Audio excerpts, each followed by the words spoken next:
It is a danger, because then people will shrink back into mediocrity, and they'll use the insight to excuse them from taking a leap.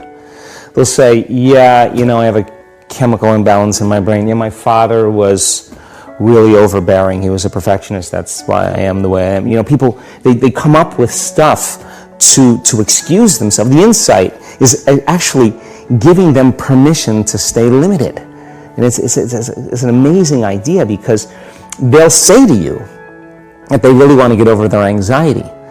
But let's take your ex-husband, let's put him in a straitjacket, let's duct tape him and shoot him to the moon. Now what?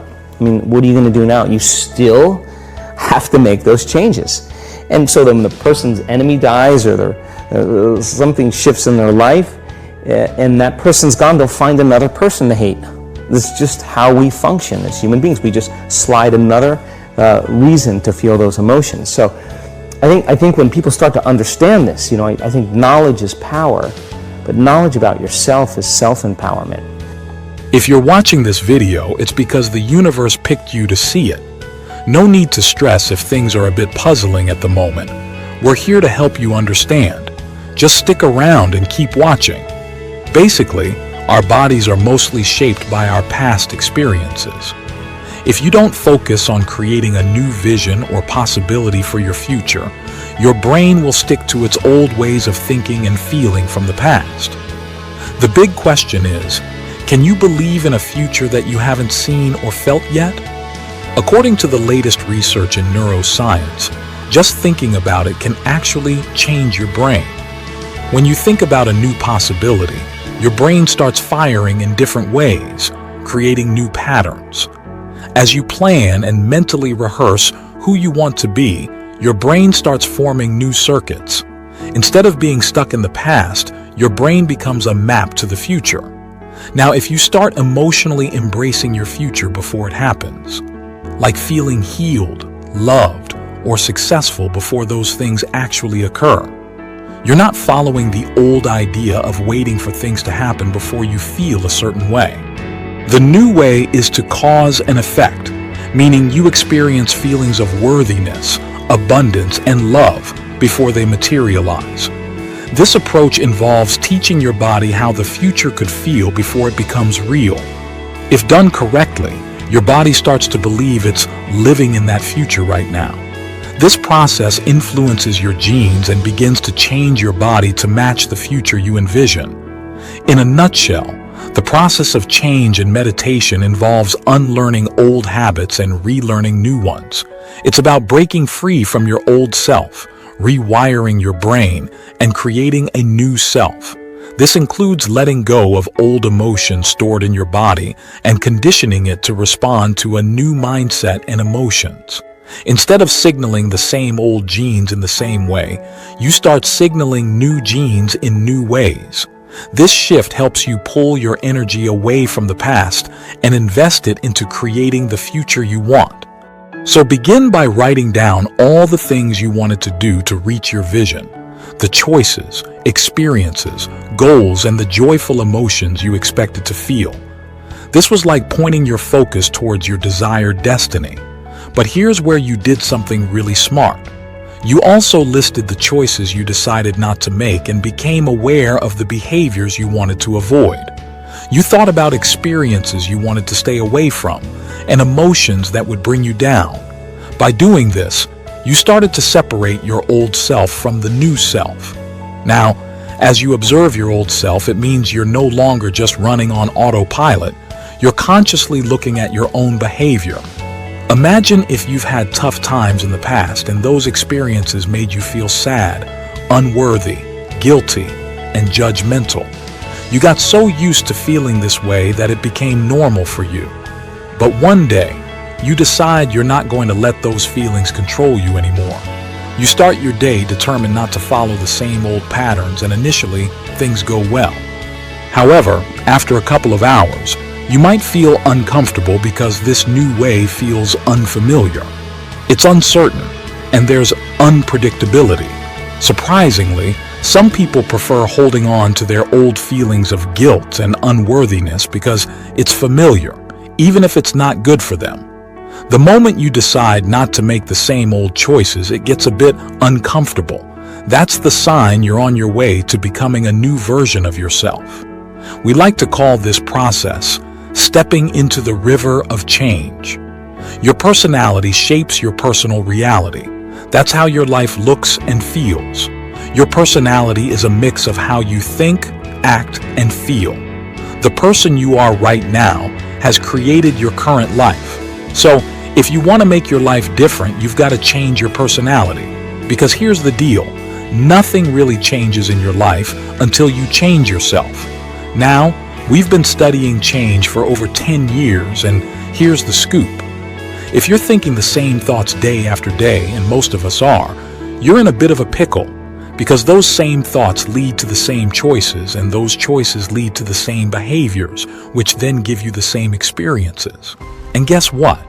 Those experiences bring up the same old emotions, which just cycle back into the same thoughts. It's like a never-ending loop. Traditionally, people only decide to change when they face a crisis or something really tough. But here's the exciting part. You can decide to change even without a big crisis. There's this cool concept called metacognition. It's like having a brain function that lets you think about what you're thinking, notice how you're acting, and become aware of how you're feeling. The trick is, you need to become conscious of these patterns. When you're aware of your thoughts, behaviors, and feelings, you're not just running on autopilot anymore. You're like the boss observing the program. This is the first step to change. Meditation, by the way, just means becoming familiar with your thoughts and feelings. So, when you catch yourself thinking, I can't do this, or blaming others all the time, that's when you become conscious.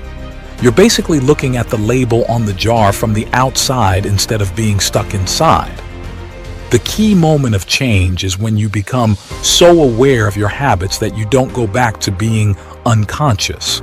It's like realizing, hey, I don't want to forget this. I want to remember and keep making positive changes. So becoming aware and taking action, that's the game changer. Think of it like this. Every day, the vibes you're putting out into the world can either be good or bad.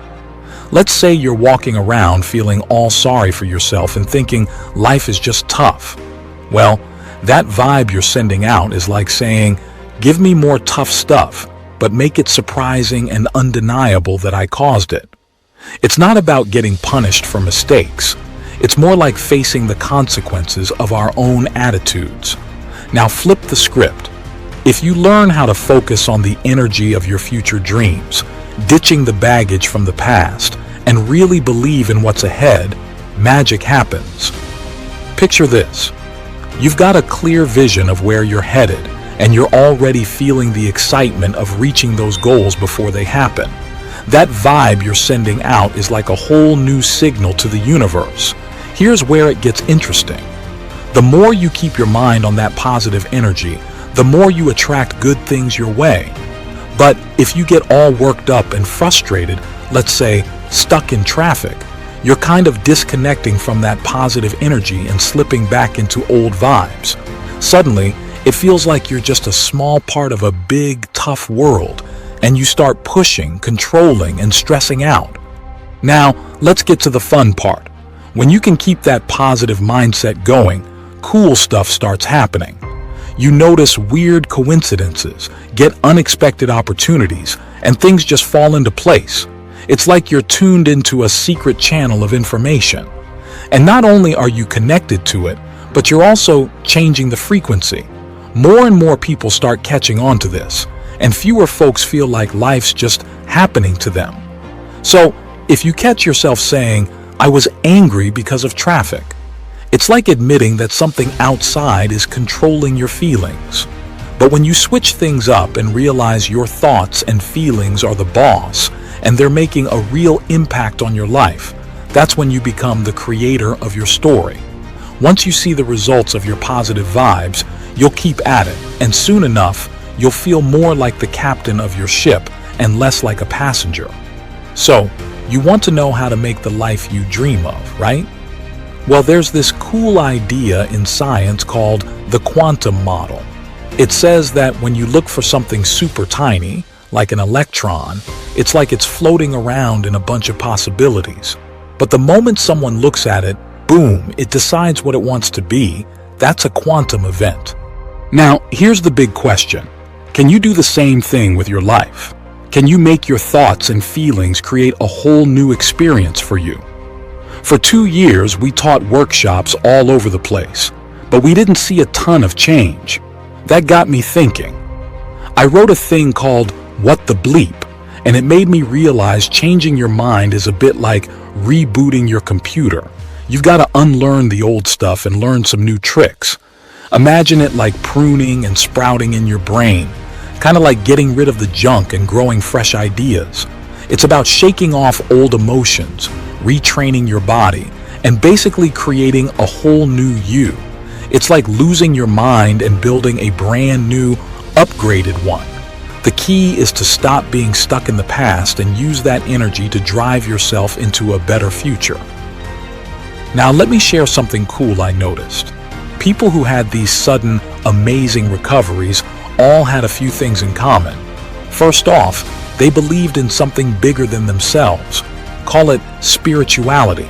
Call it a connection to something greater. They trusted this force to guide them, sort of like having a game plan and letting it play out.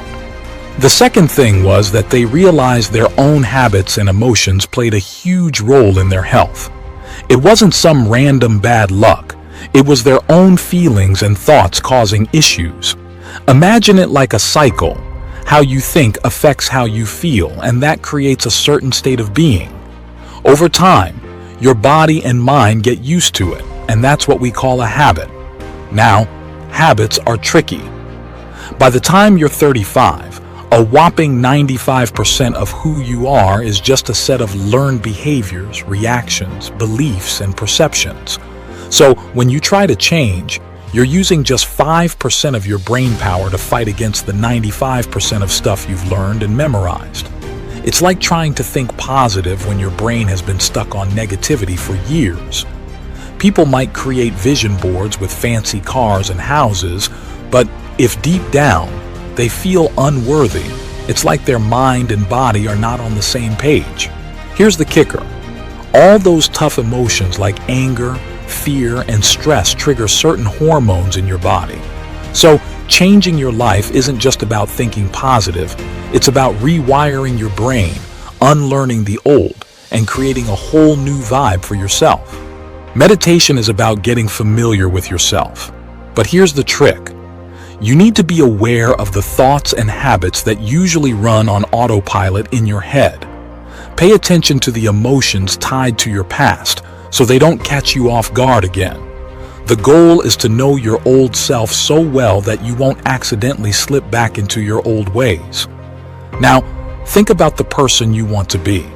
Imagine it, plan your actions, and rehearse them in your mind. If you keep doing this, your brain cells will start working together in new ways. You're basically getting used to a fresh state of mind. And here's another part. If you can feel positive emotions like inspiration or joy before actually experiencing them, it becomes familiar to you. Now, the process of change involves unlearning the old stuff and learning something new. It's like updating your mental software. You need to break free from old habits, create new connections in your brain, and let go of stored emotions. Then, the key is to train your body to match your new mindset and emotions. It's like shifting from your past to your future, losing your old way of thinking and creating a brand new one. Sure, it might feel a bit weird and uncomfortable at first, like trying on a new pair of shoes.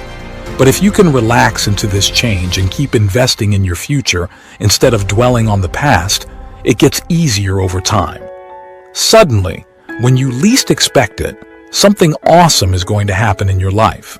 When that does, pay attention to what you did inside yourself to make it happen. That's what we call human empowerment. And guess what? This isn't some exclusive club. Every person has the power to make this happen. All right, let's simplify this. In the Newtonian world, the usual way we see things, It's all about predicting what's going to happen in the future. But there's this cool idea called the quantum model that says, hey, you can actually cause things to happen the way you want. For example, if you start feeling confident and valuable, you're basically creating success for yourself. Or if you feel happy and complete, your healing process kicks in. When you love yourself and everything around you, good things start popping up. It's like you're causing a positive effect. Now here's the cool part. It's the difference between saying, I am this way because of someone or something, and saying, my thoughts and feelings are making things happen in my life. It's like going from being a victim to becoming the creator of your own world. So, how do you start this process of changing your thoughts and feelings for the better? Well, it begins with imagining something empowering. It could be a different, more successful version of yourself. You can call it meditation or visualization. It's like taking a mental break from your surroundings and focusing on positive thoughts. Now, imagine sitting down, closing your eyes, and taking a break from all the outside stuff. Less distractions mean less going on in your brain. It's like telling your body, chill out for a bit, we'll get back to our usual routine later. If you do it right, your body listens, and you're left with just your thoughts. Here's the trick. When your body wants to go back to feeling upset or angry like it usually does at a certain time, you become aware of it. You're like, nope, not today. You bring your attention back to the present moment, and it's like training a pet. You're teaching your body a new way of reacting. Do this over and over, and eventually your body gets the message. It stops being the boss, and you become in charge. That's when things get exciting because you free yourself from old emotions that were holding you back. And guess what? This isn't just some theory. You can actually see it happening on a brain scan. So, you're not stuck in the past. You're creating a brighter future for yourself. Now, if you found this enlightening and empowering, consider subscribing to our channel. Hit that subscribe button below and become a part of our growing community committed to positive change. Also, share this video with your friends, family, and anyone seeking a path to personal empowerment. Because, my friends, the more we spread this knowledge, the more we contribute to a world where everyone has the power to shape their own reality. So, hit subscribe, tap that notification bell, and spread the wisdom by sharing this video. Until next time, keep creating the life you desire. Stay empowered.